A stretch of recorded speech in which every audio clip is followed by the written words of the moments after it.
रवीश के विष को अपने अंदर ले लेता है और फिर रजनी के पास आकर उसके पाँव पर जहाँ सांप ने काटा था वहाँ अपने होंठ रखकर उसका विष भी निकाल लेता है।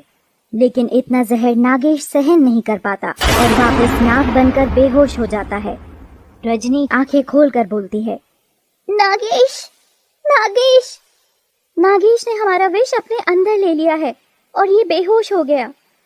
रजनी नागेश को उठाकर भागने लगती है। चलो यहाँ से। नहीं, ये नहीं हो सकता।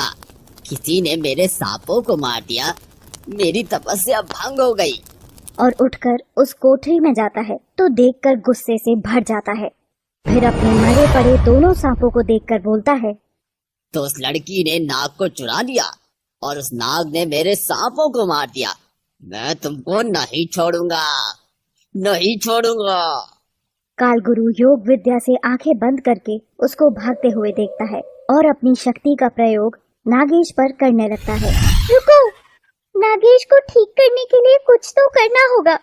और नागेश को जमीन पर रख देती है, लेकिन कालगुरु की शक्ति से नागेश उड़कर वापस चलने लगता है।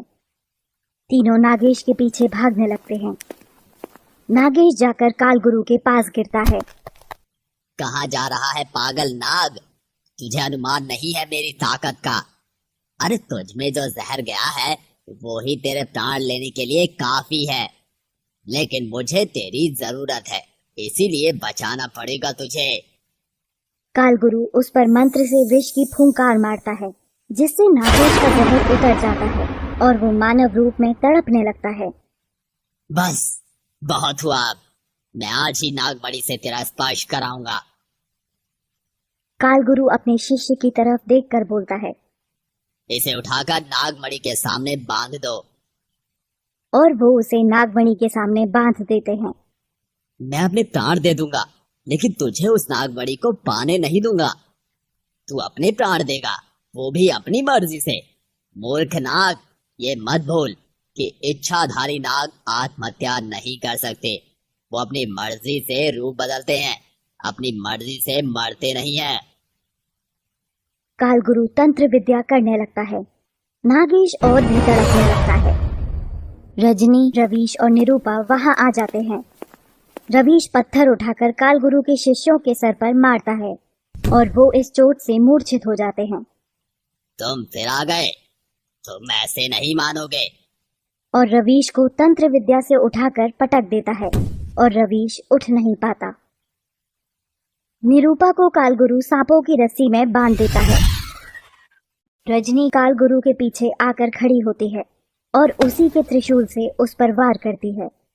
कालगुरु दूर जाकर गिरता है और उठकर वापस रजनी पर मंत्र फेंकता है।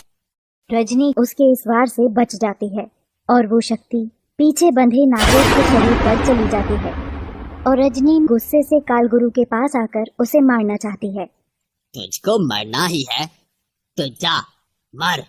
तो वो रजनी को उठाकर फेंकता है और रजनी नागमणि के ऊपर जा गिरती है। कालगुरु के गुस्से से रजनी का नागमणि से स्पर्श उसकी शक्ति को खत्म कर देता है। कालगुरु नागेश की तरफ घूमता है। अब कोई तेरे रास्ते में नहीं आएगा। सही कहा तूने कालगुरु, क्योंकि अब तू जिंदा ही नहीं रहेगा। हा हा हा हा हा। कौन मारेगा मुझे, तू या ये नागों में बंधी हुई बच्ची? हा हा हा हा हा। तुझको मारेगी नरगिस। कालगुरु के पीछे रजनी भयंकर नागिन में बदलने लगती है, एक विशाल नागिन। नरगिस की आंखें आज पूरी तरह लाल थी। वो कालगुरु को अपने मुंह में पकड़कर अपने शरीर को विशाल करने लगती है, इतना विशाल कि नरगिस फन से पकड़े पकड़े अंतरिक्ष में पहुंच जाती है और कालगुरु को वहां फेंकती है। नरगिस वापस लड़की बन जाती है। निरूपा और नागेश को कालगुरु के बंधन से मुक्त करती है।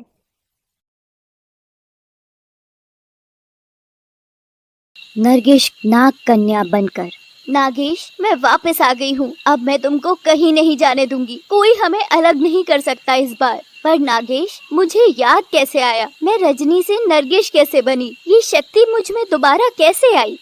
नरगिस, जब तुम्हारा स्पर्श नागमणि से हुआ तो उसकी शक्ति से तुम्हें सब याद आया। मैंने तुम्हारे उस नागिन के रूप को भी संभाल कर रखा हुआ था, जिससे तुम लड़की से नागिन रूप ले सको दोबारा। क्या तुम जानते थे नागेश कि मैं रजनी नहीं तुम्हारी नरगिस हूँ? हाँ, हम जब पहली बार मिले मैं तो तभी जान गया था, और अगर तुम्हें बताता तो तुम मेरा विश्वास नहीं करती, इसीलिए तुमको नहीं बताया। नागेश के शरीर में जलन होने लगती है। उसको ऐसा लगता है जैसे उसके प्राण निकलने वाले हों। नरगिस, शायद इस बार भी हमारा मिलन नहीं हो पाएगा। मैं अब भी तुम्हारा नहीं हो पाऊंगा। नहीं नागेश, ऐसे मत बोलो। तुम मेरे हो और मेरे ही रहोगे। मैं तुम्हें कुछ नहीं होने दूंगी। नागेश बेहोश हो जाता है और गिर जाता है। नरगिस उसको आराम से उठाकर अपनी गोद में रखकर बैठ जाती है। आखिर ये दुनिया इतनी जालिम क्यों है? सिर्फ अपने लालच को पूरा करने के लिए किसी भी हद तक जा सकती है, पर इस बार नहीं। अगर मुझे तुम्हें पाने के लिए भगवान से भी लड़ना हो तो मैं लड़ूंगी, पर मैं अपने प्यार को वापस पाकर रहूंगी। तभी निरूपा और रवीश नरगिस के पास आते हैं और निरूपा नरगिस के कंधे पर हाथ रखते हुए बोलती है, नरगिस, नागेश फिर हमसे दूर चला गया। देखो, वो फिर से सांप बन गया। नागेश के नाग रूप को अपनी गोद में पड़ा देख नरगिस बहुत रोती है। नहीं नागेश नहीं, तुम इस बार मुझसे दूर नहीं जा सकते, वरना मैं भी जिंदा नहीं रहूंगी। नागेश, मैं तुमको लेने आ रही हूँ नागलोक। अब ये दुनिया इंतकाम देखेगी, एक नागिन का इंतकाम। नरगिस भूलोक से नागलोक की तरफ निकल पड़ती है। इधर कालगुरु अंतरिक्ष में घायल हालत में भटकता हुआ, गुरुदेव, गुरुदेव, मेरी सहायता करो। गुरुदेव, आपके शिष्य कालगुरु को आपकी जरूरत है। गुरुदेव। कालगुरु का विलाप और मदद मांगने के संकेत उसके गुरु काल भैरव तक पहुंचते हैं। कालगुरु, शिष्य कहाँ हो तुम? इतने परेशान क्यों हो? बताओ मुझे। अपने मंत्र की शक्ति से कालगुरु के शरीर को अपने पास खींच लेते हैं।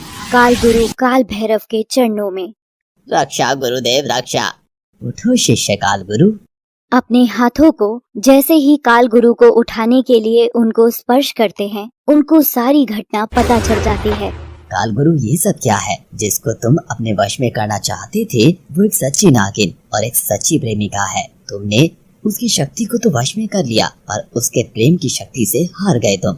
गुरुदेव, मुझे मणि चाहिए, चाहे उसके लिए मुझे अपने प्राण ही क्यों ना देने पड़े। शिष्य कालगुरु, उस मणि को तुम तभी प्राप्त कर सकते हो जब नाग और नागिन का मिलन हो चुका हो, लेकिन तुमने ये नहीं होने दिया। और दूसरी बात, जितना अधिकार तुम्हारा है जिंदगी जीने का, उतना ही उनका भी है। गुरुदेव, तुम मुझे मेरे मार्ग से भटका रहे हो। मुझे लगा था तुम मेरी मदद करोगे नागमणि पाने में, पर तुम तो कायर निकले। शिष्य, भी तक किसी के प्राण छीनने में नहीं है, बल्कि प्राण प्रदान करने में है। और तुम जिस मार्ग पर चल रहे हो उससे सिर्फ तुम्हारे ही प्राण खतरे में है। एक नागिन सब सहन कर सकती है, पर अपने नाग से जुदाई नहीं। ये फालतू का उपदेश नहीं चाहिए गुरुदेव, मुझे सिर्फ मार्ग बताइए, मार्ग। जब तुम्हारा लालच तुम्हारी समझदारी पर हावी हो ही गया है, तो तुम्हारा गुरुदेव होने के नाते मुझे तुम्हें मार्ग बताना ही होगा। तुम जाकर नाग तप करो, उसके पूर्ण होने पर तुम्हें ऐसी शक्ति आ जाएगी कि तुम किसी भी नाग को वश में कर पाओगे। नाग तप, इसकी कितनी अवधि है गुरुदेव? तप की कोई अवधि नहीं होती। जब तक तुमको वो शक्तियाँ नहीं मिलती तब तक तप करना ही होगा।